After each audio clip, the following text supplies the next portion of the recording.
Can you create your own reality? Can you physically achieve your goals and realize your dreams using the power of your mind?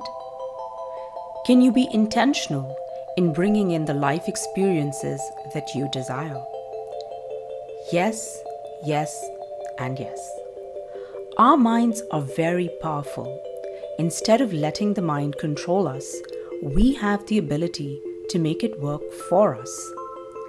Visualization is a very effective tool to use the power of our minds to manifest our dreams into our physical reality.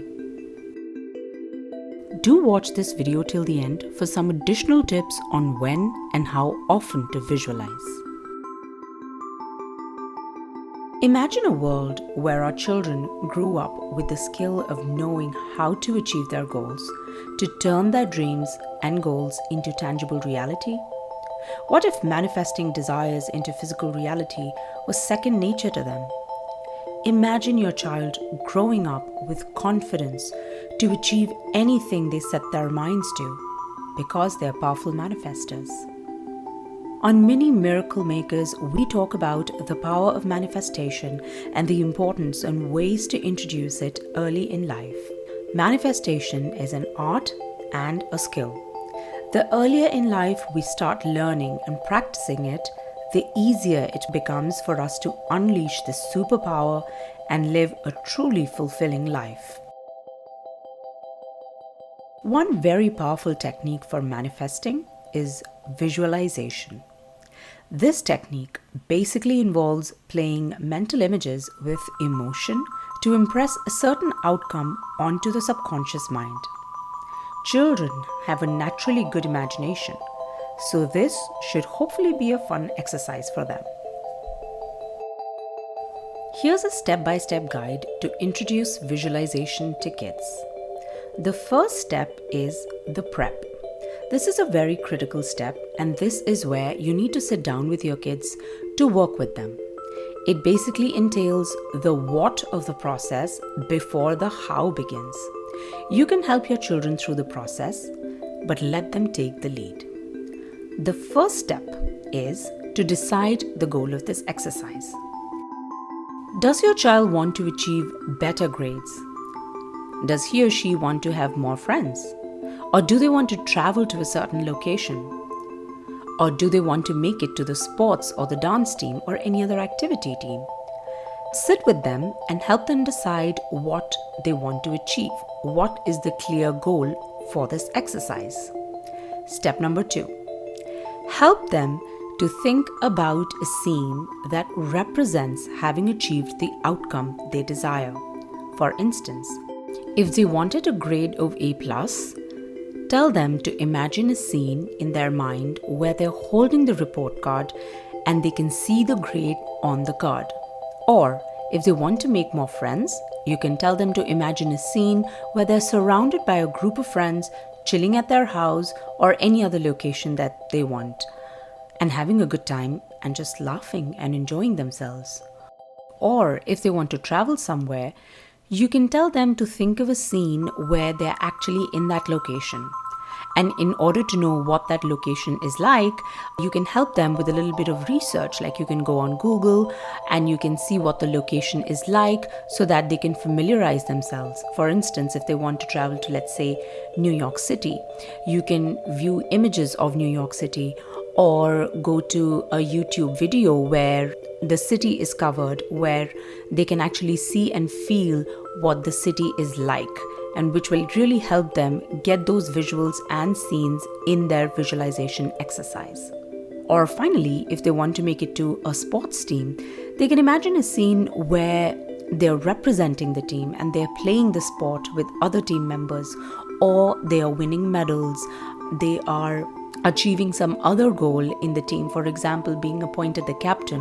Whatever they think the final outcome would be, which will make them feel good and accomplished, is the scene that they should select and think about in their visualization exercise. The next step is very, very critical. There is one ingredient that basically gives fuel to this exercise to make it a powerful visualization. to make your thoughts a reality versus just simply daydreaming. This ingredient is emotion. Emotion is very powerful and has a very strong energy. For the scene that the child has decided, they need to now focus on how that makes them feel if it happens right now. For example, if they imagine that their report card has the grade that they desired in their hands right now, not in the future, not in the past, but right now, what emotions does that evoke? Do you feel excited or proud or grateful or satisfied or all of it? Just focus on those feelings.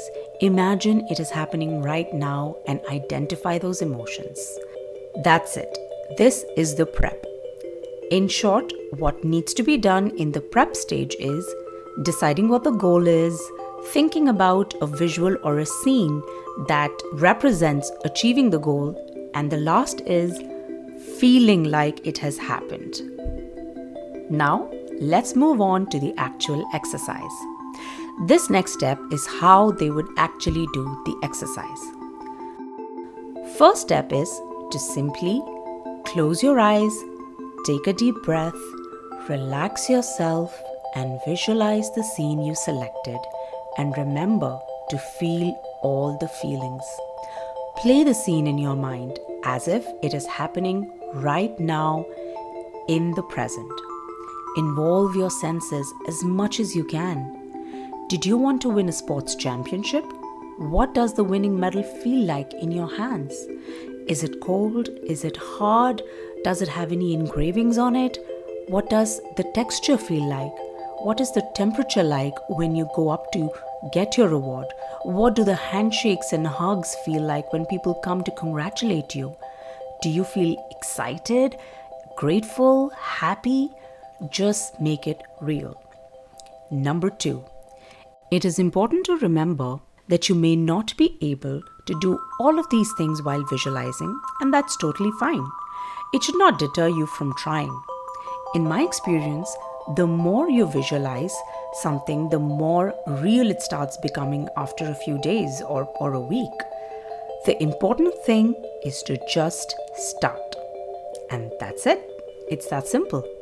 Close your eyes, see yourself achieving your goal, feel really good while doing it, and it's done. Finally, some tips on when and how often to do it. While it is ideal to visualize first thing in the morning upon waking up or just before going to sleep, visualization can be done pretty much any time of the day. The reason for doing it when you're coming out of sleep or drifting into sleep is the brainwave state. At these points, our brains are in alpha, a brainwave state in which our subconscious mind is more receptive to new ideas and beliefs. So it is an ideal time to sow the seeds you want to reap the benefits of. You can visualize something just once or repeatedly. If what you're aiming for is something which is too difficult to achieve in your own mind, that means there is a resistance or a block. This resistance or block gradually starts melting away the more you visualize attaining your goal. On day 1, when you visualize, it may seem very unlikely for it to become reality. But gradually, say on day 7 or day 8, of course there is no guideline on the number of days, it largely varies person to person, you might start believing after a few days that it is possible. So do it daily if you feel it as a big goal. Remember, nothing is big or small for the universe. Our minds create the resistance based on our own perceptions. So keep visualizing till you start believing it as true, and then see the magic happen. Happy manifesting, you miracle makers!